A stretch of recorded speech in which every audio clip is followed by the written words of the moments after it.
Welcome to the Great Detectives of Old Time Radio. From Boise, Idaho, this is your host, Adam Graham. If you have a comment, email it to me, box13@greatdetectives.net. Follow us on Twitter at Radio Detectives and check us out on Instagram, instagram.com/greatdetectives. If you are enjoying this podcast, please follow us using your favorite podcast software. Today's program is brought to you in part by the financial support of our listeners. You can support the show on a one-time basis via our PayPal link at support.greatdetectives.net. You can also become one of our ongoing Patreon supporters for as little as $2 per month. Just go to patreon.greatdetectives.net. Now it is time for this week's episode of The Adventures of Sam Spade. The original air date, December the 15th, 1950. And the title is, and I want to be sure I say this correctly, the 25-123-5679 caper. I know, it just rolls off the tongue. Let's go ahead and take a listen. The National Broadcasting Company presents The Adventures of Sam Spade, Detective.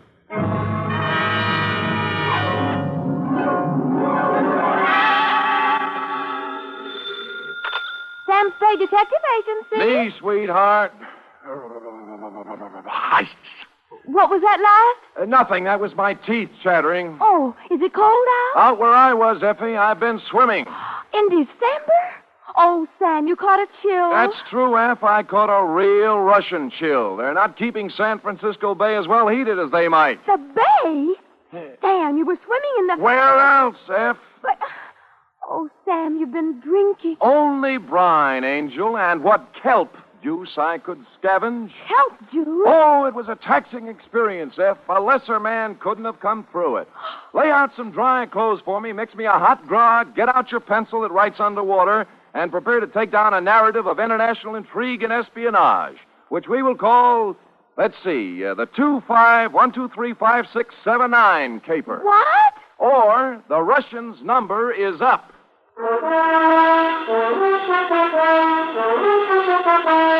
NBC invites you to listen to the greatest private detective of them all, as William Spear, radio's outstanding producer-director of mystery and crime drama, brings you The Adventures of Sam Spade. Effie! Here I am, Sam. I was just calling the janitor to see if he could turn on some more heat so you could... Oh, you're not so very wet. Well, I had a dry martini on the way over. Dr. Ames called you a few hours ago. Dr. Oscar Ames. Did he? That was nice. He was worried about you. Wanted to know if you'd been found yet.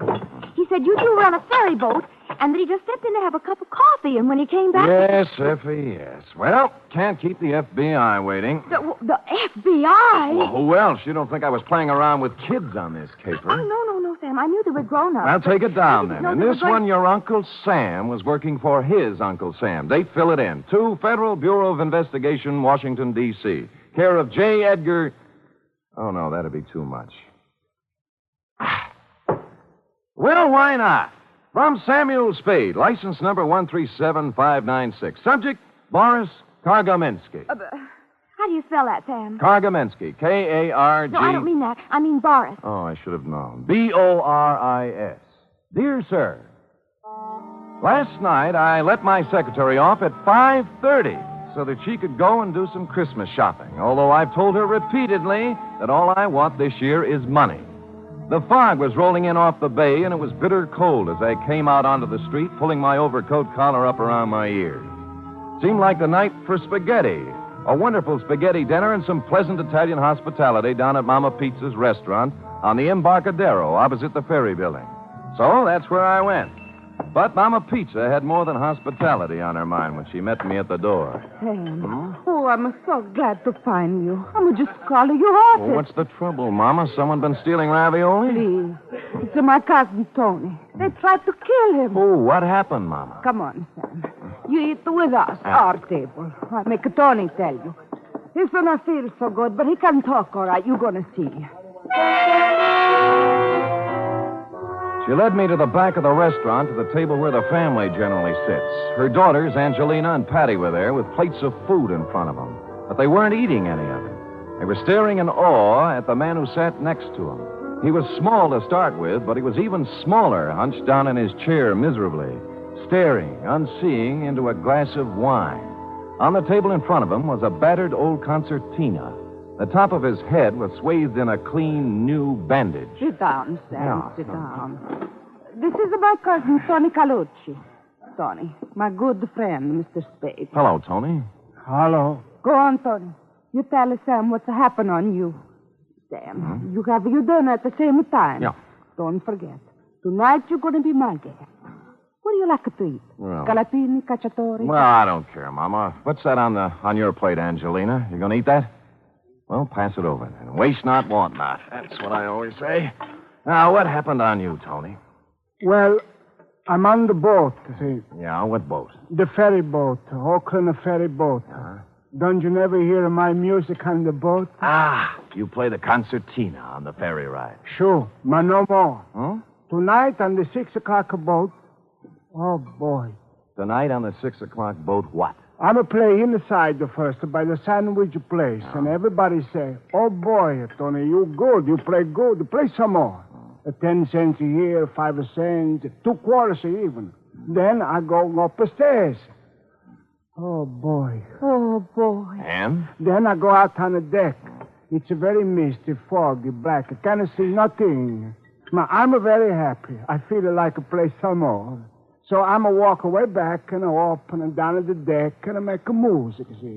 And then all of a sudden, I hear somebody say something to me. I can't see nobody, but I hear him. What do you think he said to me? What? What? Cospedor. Cuspidor? As in bar? Cospedor. Well, So I'm said back to him, Cospedor. I still can't see nobody. Then I hear him say, "Is that you play Boris?" So I get mad. I say, "No, I don't play Boris. I play Pagliacci, Tosca, Trovatore. Ma I don't play Boris." That's a foreign stuff. I see. Then And I'm sorry I say that because this fellow, he sounds like he's foreign. So I'm just going to say, "Look, Mr. Oh, boy. what, Tony? What? Patron! I get a hit on the head, smash the patron. I fall down. I'm bleeding. I drop on my concertina. My head's got a big hole on the top. I let out a big yell. Then I'm a blackout. Oh, boy. People come running around, and good luck, there's a doctor on the board. They carry me down the stairs, and he fixes me up. Otherwise, I'm a die for sure. Well, what did it feel like? What did he hit you with? Well, it feel like a baseball bat. But the doctor, he's... Oh, look, here's the doctor now, just to come in. Hey, Doc. The doctor looked in our direction when Tony called and strode over to the table, a big 6'3" blonde guy in the Joel McRae, Gary Cooper tradition. You had to like him right away. No bedside manner to this doctor, although he could have had as much of it as he liked. He was all business and no kidding. I thought I told you to go to bed and stay there. Well, Doc, I just You want may have a concussion, Tony. I'll be back here in an hour, and then we'll take some x-rays. My name is Sam Spade, Doctor. I'm a friend of the family. Oh, Ames. Dr. Oscar Ames. How are you? Dr. Aitken, mister, can I get you something to eat? Maybe? No, thanks, Mama. Smells wonderful, but I haven't time. Oh, I'll have a cup of coffee, maybe. Sure. You want time to make a Tony go to bed? Yeah. Go on now, Tony. Go lie down. I'll be back, and we'll check you over. Get some rest in the meantime. All right. Dr. Ames, I don't know. X-rays, the whole thing. I don't know how I'm going to pay you. Never mind that. That's why we charge our Nob Hill patients a little extra, so we're able to do something like this once in a while. This will be on me, Tony. You're good kind of man, Doctor. I don't know what to say. You go on and lie down, Tony. You're embarrassing the doctor. All right.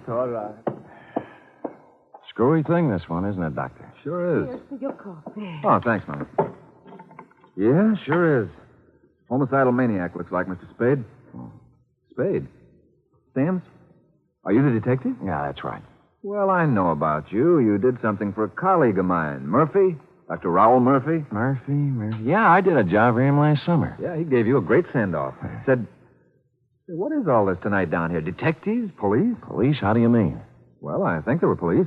5 or 6 plainclothes guys. They were waiting here on this side when the ferry pulled into the slip. They're still there holding the boat. I just left them. Well, what were they doing? Talked to all the passengers as they came off. Asked us for identification. Mm-hmm. Hey, what do they think about Tony's little experience getting knocked on the head? Oh, they were mighty interested, naturally. Especially when I told them how I thought the wound had been inflicted. Which was? Gun butt? Gun butt, eh? Wow. I'd say so. Lord knows I saw enough of those in the war. The Russians used to club prisoners over the head that way to save ammunition. And then fling the guys into the river. Oh, hey, I've got to go. Take that dreary ride again. What, the ferry? Yeah, I've got a patient over in Oakland. Had to come back over here to pick up some serum. Phoned my nurse, and she met me just out here. Well, nice to have seen you, Sam. Oh, tell, what's his name, Tony. Hey, wait a minute, Doc. I've got nothing to do. I'll ride over with you. A little air won't do this dinner any harm. We crossed the street, went into the ferry building. Everything was normal enough for the main waiting room where I stopped to buy cigarettes and a pocket flashlight. But outside on the dock where the Oakland boat was waiting to take off, there were a number of extra characters whom you wouldn't think would have chosen a dismal, chilly night like this for waterfront lounging. There wasn't anybody I knew, and in any gathering of plainclothesmen, local variety, I generally spot 1 or 2 familiar faces. Dr. Ames and I got aboard, followed by 3 of these gentlemen. The broadest one, who was built for endurance, exchanged pleasantries with us as the boat moved out into the water. Hello, Dr. Ames. I see you didn't miss the boat, like the old saying. No. Oh, you're one of the fellows I talked to before when we landed. Yeah, that's right. I don't think I got your name. Connolly. Oh, Conley, this is Mr. Spade. Yeah? Would that be Lieutenant Connolly or Sergeant, maybe? Just Connolly. No special title. How's the little fella doing, Doctor? Colucci? Tony, he's under care. He, talk anymore? Say anything interesting? I didn't talk to him. Mr. Spade here did. Oh. Really? Really. What do you have to say? Well, you see, I'm an old friend of his family. What he told me was in confidence, and I'd really have to know a little more about who I'm telling his secrets to. I see. Spade, your name was? Still is. Nice to meet you, Gospodin. Gospodin? Means nothing to you, huh? It might. Gospodin sounds like another word. Somebody might think you said cuspidor. That's very funny. Yeah. You going to stay out here on deck? We haven't made up our minds. Is that okay? Ought to go inside. Have a little coffee at the snack bar. It's comfortable. Ride's over before you know it. Out here, it's foggy, wet, and miserable. Well, I'm going in. I'll see you later. Goodbye, Doctor. Well, maybe he's right, although I must say he's not my favorite man in the world, that Mr. Connolly. It is strictly pneumonia weather out here on deck. Shall we go in? Not just yet for me, Doctor. I think I'll stretch my legs a little. Doc, tell me, where was it that Tony got conked? On the upper deck, I know, but which side? See, we're turned around now. Starboard. Just about directly above where we're standing. Yeah, right. Don't point, Doc. Our friend Connolly and his boys are on their way out to see us. No, they went back in. You think they're as mysterious as they seem? Oh, definitely that. You know what made them turn back just now? Decide it wasn't necessary to check whether we were still here? No, what? They can't make us out here. It's too dark. But they can see 2 lighted cigarettes. Sam Spade, detective. Mm-hmm. Look, even in the face of pneumonia, you want to get up there and look around where Tony was, don't you? I do.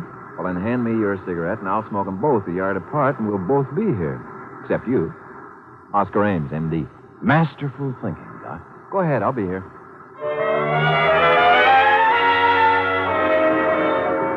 So I trod the slippery stairs to the upper deck. The fog was as wet as rain. I couldn't see any more than inches ahead of me with my flashlight.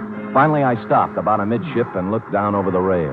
Ames and his 2 cigarettes, tiny red dots of light that grew brighter every now and then as he puffed at them, were almost directly beneath me, so I knew I was just about right. A sudden noise over my head made me shoot my light up toward it. It came from a piece of canvas that had suddenly ripped loose, the canvas that covered the top of a lifeboat. I got up there somehow and perched precariously, holding onto 2 steel supports with one arm. The piece of canvas had been ripped open with a knife, a hole large enough for a man's body to get through. And that's what was in there, sprawled in the bottom of the lifeboat, a man's body.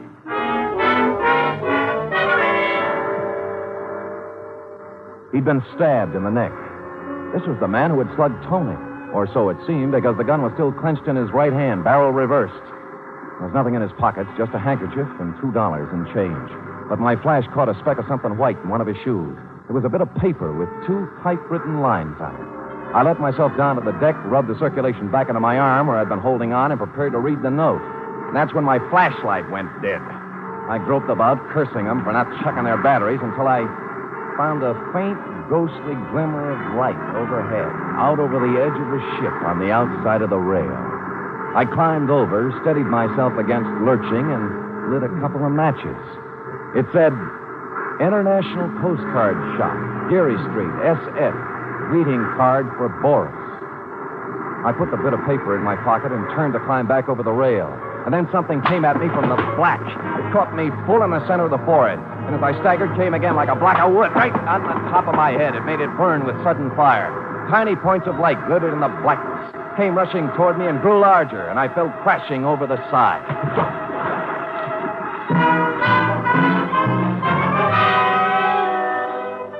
They tell you a lot about what you remember when you're going down for the 3rd time. You know what I remembered? I remembered that Господин is Russian for comrade. Sam Spade, detective.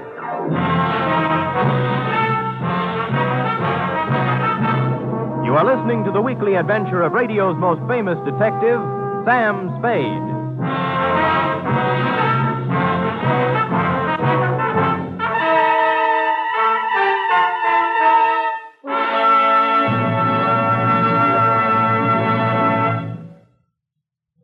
Imagine the greatest names in stage, screen, and radio. People like Bob Hope, Rosalind Russell, Meredith Wilson, Frankie Lane, and many, many others. Imagine an hour and a half of the very finest in comedy, music, and drama. Imagine all this rolled into one wonderful program, presided over by the distaff dynamo, Tallulah Bankhead. Well, NBC has the program. It's The Big Show, heard every Sunday night over most of these stations. All this and Tallulah, too. No wonder it's The Big Show. And Sunday evening also means Theater Guild on the air. This Sunday, Theater Guild presents Boomerang, starring Kirk Douglas.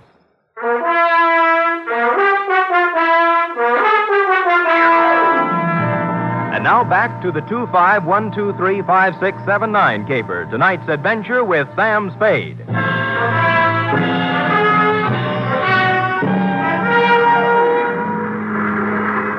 I found myself mechanically keeping afloat somehow and trying to get out of my overcoat. My eyes burned. I felt heavy and logged, as if I'd swallowed gallons of water. My head began to clear a little, but with returning consciousness came increased pain, pretty bad, too.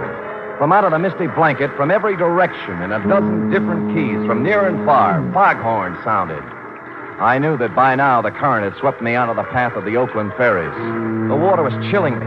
I turned over and began swimming, just hard enough to keep the blood circulating.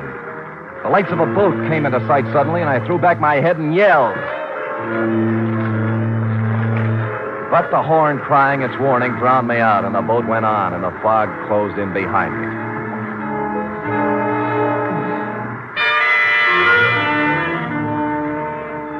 And then I found myself full of a strange and wonderful weariness. The water wasn't cold anymore. I was warm with a comfortable, soothing numbness, and I knew what to do. I'd swim until I didn't hear the noise of the horns anymore, and then in the quiet of the friendly fog, go to sleep. So I began to doze. And then some lights came into my eyes, and I wanted to stay in the dark, and I turned my face down into the embrace of the water.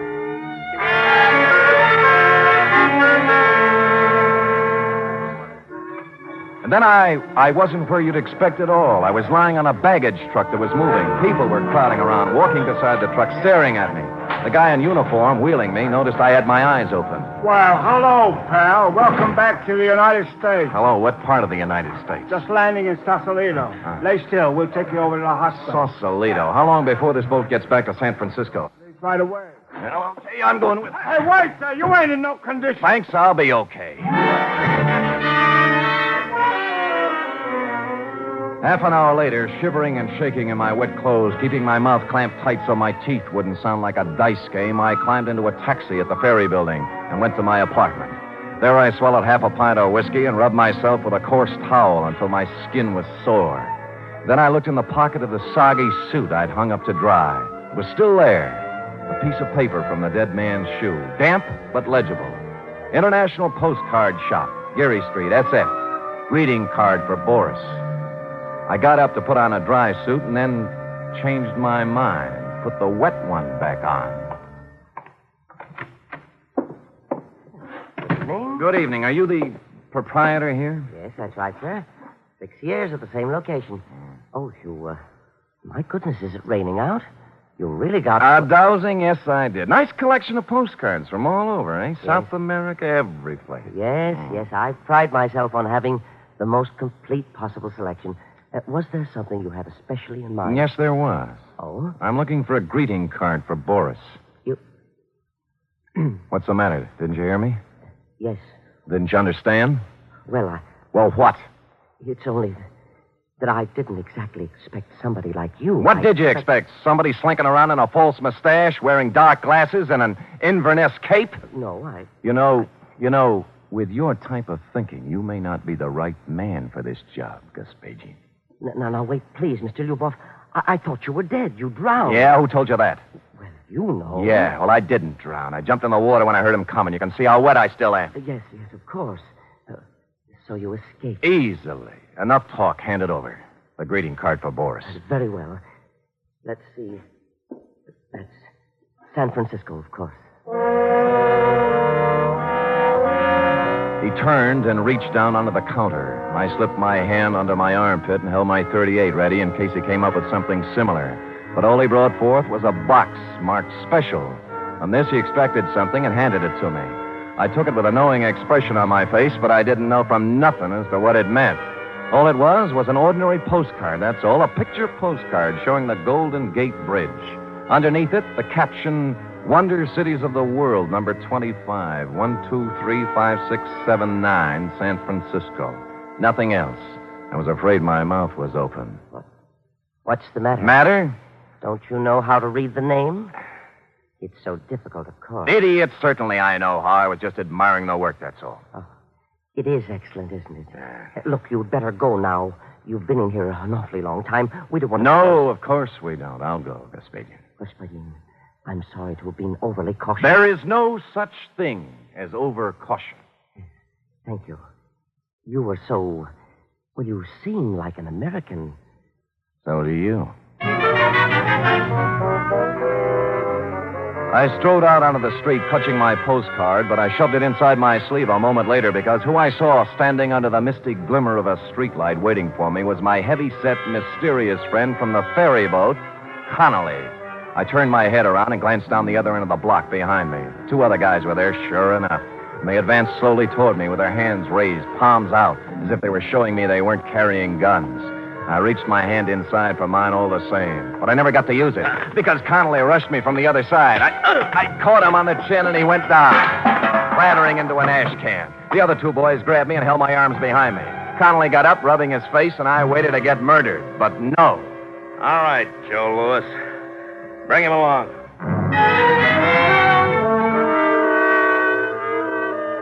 And so they did. We didn't go far, though, just around the corner to a little hamburger place that had a sign in the door saying closed, although there were lights inside. Connolly knocked on the door, and a fellow with an apron came and opened it and locked it after us. Connolly gave him a nod, and we sat down at a table while he brought us coffee. Spade, we've checked on you. You seem to be okay. You stand in good with the department, friend. What department would that be, friend? This department. FBI. Oh. Now, maybe you can help. Anyhow, we don't want you going around making a noise and messing it up for us, so here it is. I'm all ears. Did you ever hear of a man called Boris Kagaminsky? No. Well, not many people have, even in Russia. Boris Kagaminsky is the top Soviet agent in America. He's the head man. He organizes and runs everything for them here. I see. Now, he came to this country 7 years ago and vanished. We've been trying to find him ever since. False passport, of course. That didn't help. There's nothing anywhere on Kagaminsky. No pictures, not even in Russia. No fingerprints, nothing. Every lead we had, dead end. And then we got word last week... Go ahead, drink your coffee. Oh, I'm too interested.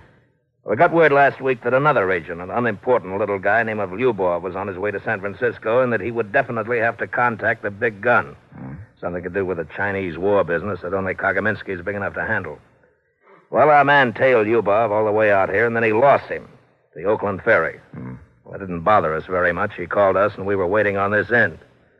But in pulls the ferry and Noel Lyubov. Lubov was the dead man in the lifeboat. Right. He must have been up there waiting to be contacted. Yeah, then he heard Tony and his concertina, thought this might be it. And then when he realized he'd made a mistake and uncovered himself, he conked Tony on the head. Right. Yeah. And his Soviet contact got scared of investigations on the boat following Tony's hue and cry and stabbed Lyubov. So, now we're back where we started. Every passenger on that ferry was okay. What's that you're looking at? Picture postcard. Found a message on Lubov about the International Postcard Shop and a greeting for... Hey, a greeting for Boris. Boris Kargamensky. Now, let me see that. I bulldozed the guy in the shop to let me have it. Looks like nothing. It's just a picture. But he said he said I could read the name. Give me it. Golden Gate. No. Oh, these numbers. Wonder Cities of the World. Number 251235679. Hey, wait a minute. What? Print out the guy's name, Boris. All right. B-O-R-I-S. Leave a space. K-A-R-G-A-M-E-N-S-K-Y. Now put numbers, wait a minute. The top number is 9. Yeah. All right, put 1, 2, 3, 4, 5 over Boris, and then start again. 1, 2, 3, up to 9 over Kargamensky. Yeah. So? All right, now let's get a postcard. 2, 5, 1, 2, 3, 5, 6, 7, 9. Okay, what's 2? 2 is, O. 5. S. O-S. Now, Kargamensky. 1. K. 2, 3. A-R. O-S-K-A-R. Well, I guess we know the rest of it. 5, 6, 7, 9. A-M-E-S, correct? Correct. Oscar Ames. Dr. Oscar Ames. What?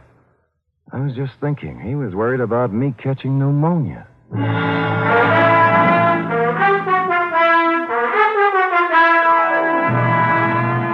I called Mama Pizza, and from what she said, we knew where to go. We picked him up at the emergency hospital. He was just finishing the operation on Tony's head. We watched him through the glass, and the other young doctor standing alongside us said he was one of the greatest surgeons they'd ever seen. When he unrolled his gloves and took off his operating mask, he looked up and saw me, alive, and the other boys with me. His scalp tightened for just a second, and then he smiled. It was when he reached into his bag that we rushed him, before he could get the little red bottle to his lips. Period. End of report. Oh, Sam. A spy story. Yes, it was, F. Everything. A chase and being thrown in the water and mysterious people and a code message. I'm glad it kept you awake, Angel. Sam, what is it like not to want to be in America? Not to want to live the way we do in America? I can't imagine, sweetheart. I can't either. Sam, about Dr. Ames. Yeah? Do you think that, the way you described him and all, do you think you made him sound too sympathetic? Oh, I described him as he was, that's all. But will anybody think that, he was attractive? But you missed the whole point, didn't you? Spies don't go around wearing monocles and talking with heavy accents and acting like spies, not the good ones. It's the attractive, lovable, trustworthy strangers that are dangerous. Now, if you'd met Dr. Ames at a party somewhere, you'd be out with him at a nightclub right now, cooing over a drink and giving him the plans to the Brooklyn Navy Yard. Sometimes I can't... Get mad, Sam. I don't even know where Brooklyn is. Lucky for our side. You don't hate me, do you, Sam? Oh, come here. Oh. Now, does that answer your question? Completely. Good night, Sam. Good night, sweetheart.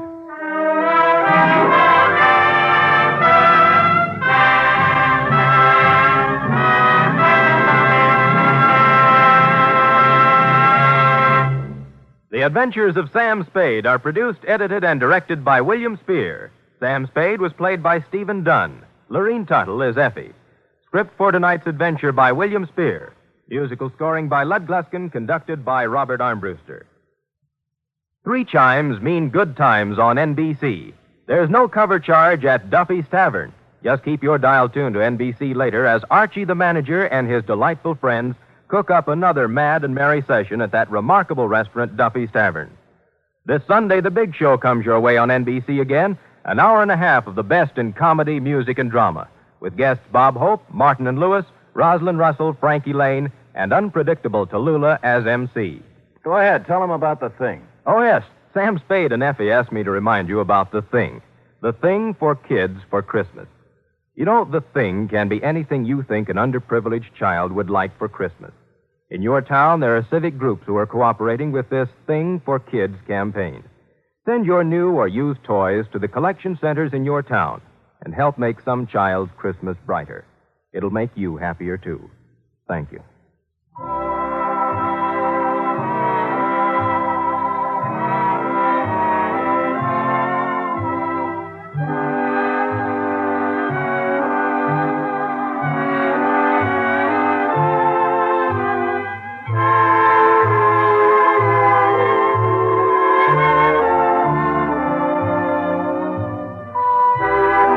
Join us again next week, same time, for another adventure with Sam Spade.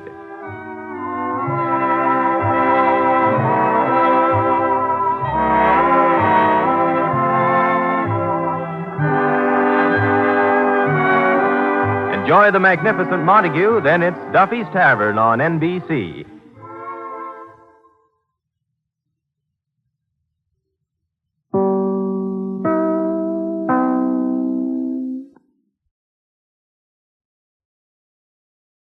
Welcome back. I'll say this, if the Soviets were using ciphers that could be decoded by a private eye over coffee without use of special books or equipment, it's no wonder they lost the Cold War.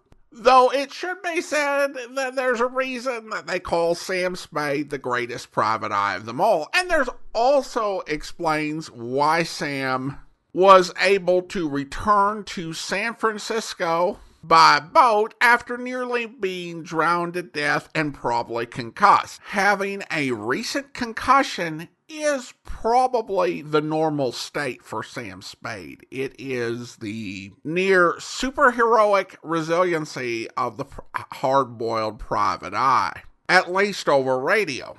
Of course, this episode is in the context of the trouble that the series had as a result of the Red Channel's and Dashiell Hammett's ties to some radical groups. Although this would be far from the only series to have a Cold War plot, and you didn't have to be in trouble with anyone to throw a little cloak and dagger in. Pat Novak for Hire had a plot that did that. These sort of plots were pretty popular with the public, and there were a lot of different programs that would throw in Russian spies as a solution. And it kind of makes for variety. You know, it can turn out to be counterfeiting drug smugglers or Russian spies. Really, you've got a gamut of options. Though I think to many modern-day listeners, it'll automatically be assumed to be entirely about the controversy around the show, which I'm not certain that that's the case, because logically, if you're tuning out because of Dashiell Hammett, this,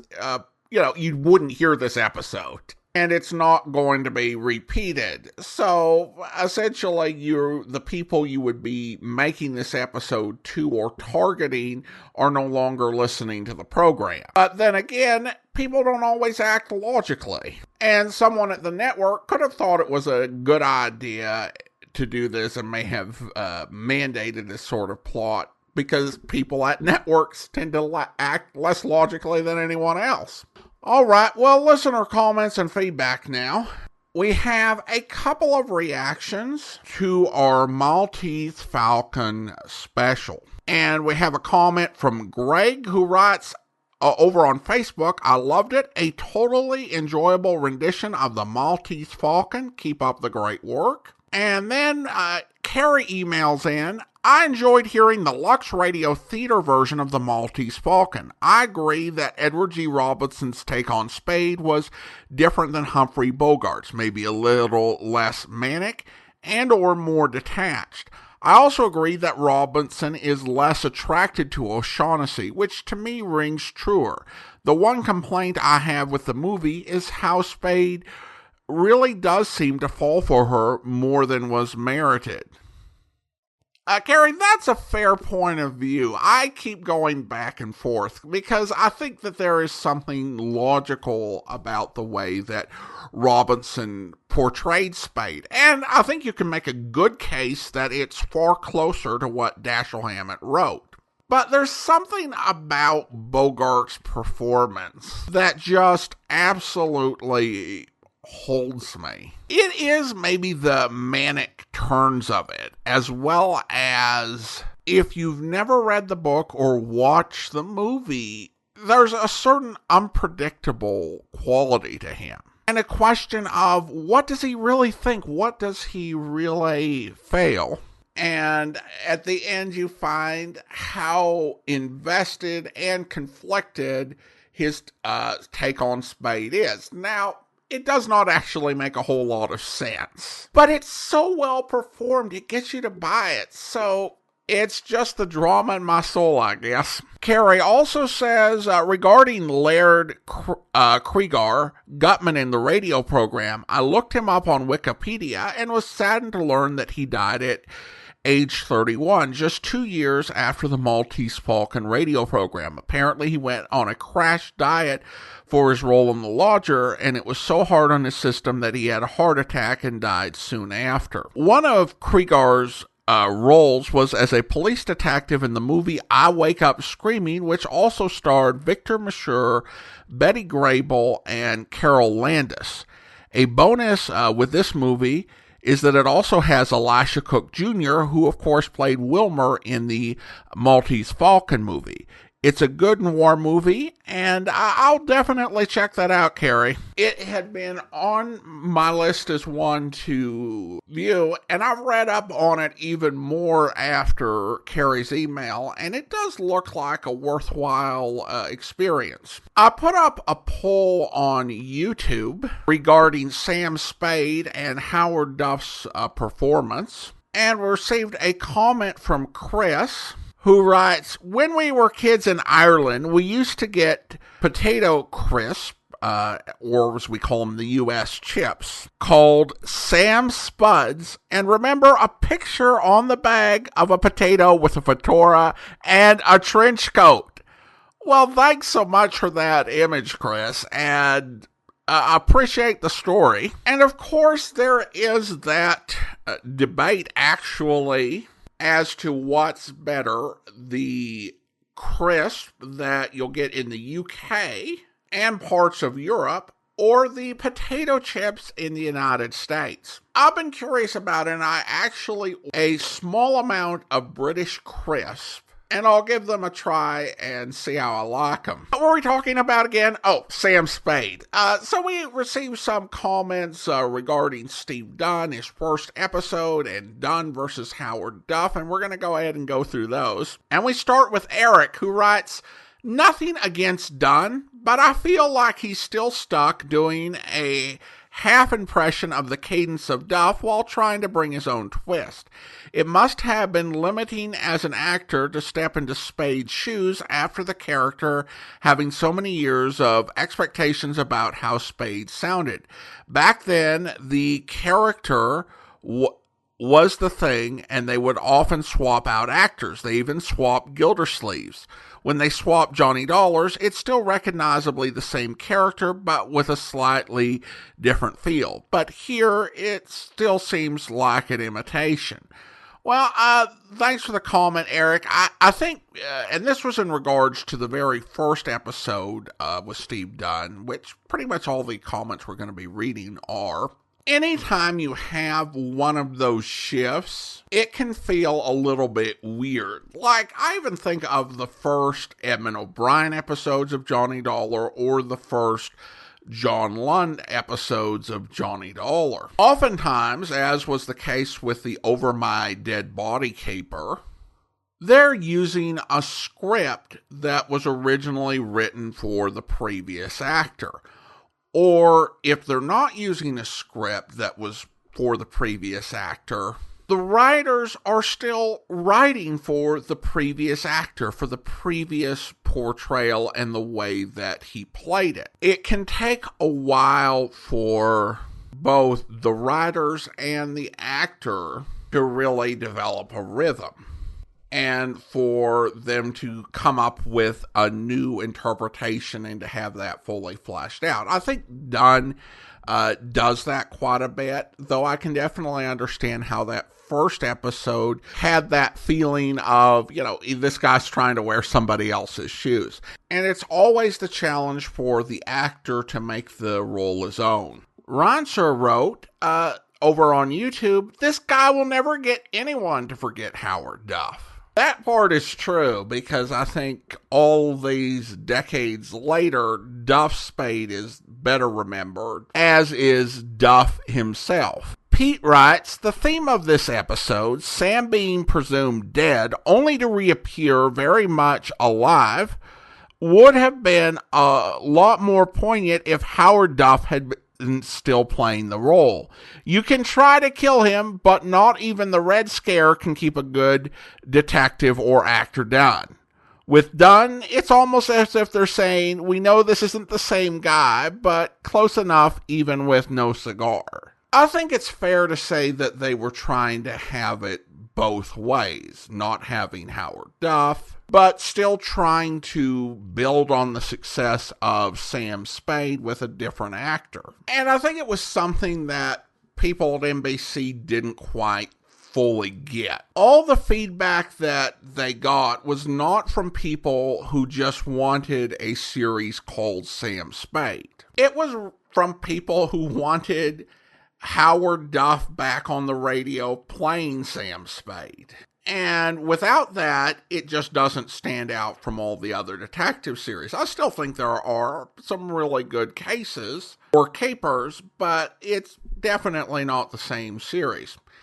And then another listener on YouTube writes, I enjoyed Steve Dunn more than I thought I was going to. Looking forward to the rest of the series now. An actor in Mr. Dunn's predicament is a thankless job, to be sure. Ironically, Howard Duff found himself in a similar situation years later. On Four Star Playhouse, Dick Powell created a wonderful character named Dante, and I think he did 4 episodes through the run of that series. Dante proved popular enough to warrant a series, but Dick Powell didn't want to do a weekly show, but as the show's producer, he cast Howard Duff to take over the role. I just can't watch Duff's Dante. I feel like I'm being ripped off, and being that it only lasted 1 season, maybe everybody else did too. Well, it's worth talking about ever so briefly, but Four Star Playhouse was an anthology series where each of the episodes featured one of 4 stars, although they bent the rules a little bit.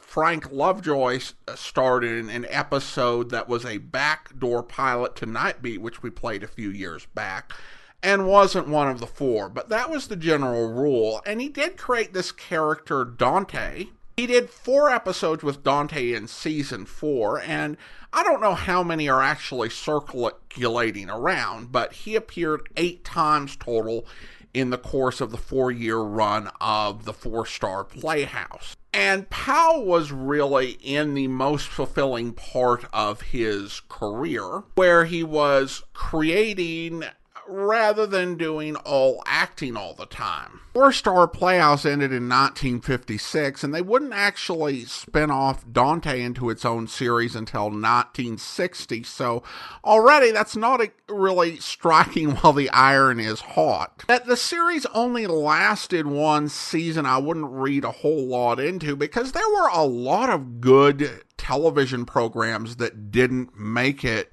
more than a full season. One thing to keep in mind is when you've only got 3 networks, the competition is stiff. It's not like today where you can attract 1.2% of people and turn off everybody else and have a successful TV program. I don't know if that was the problem, the same one that Dunn was confronting, that Duff ended up dealing with in taking over as Dante. He goes on to say, my first encounter with Howard Duff was as a child watching a rerun of The Virginian. There's an episode in which Howard Duff and Ida Lupino then married to each other, and also, ironically, a star on Four Star Playhouse guest starred. A year or two later, he co-starred in Robert Altman's obscure 1978 film The Wedding, which my grandmother and I saw in the movie theater. I think we were one of a handful of people in attendance. I don't know if it holds up 45 years later, but at the time I thought it was a great comedy and should be better known. It got everybody from Desi Arnaz to Lillian Gish to pre-Mindy Pam Dauber in it. How could you possibly go wrong? Well, thanks so much. I appreciate you sharing that experience. And then finally we have this from James, who writes, Howard Duff is so good that it took me a long time to realize that I like Stephen Dunn more.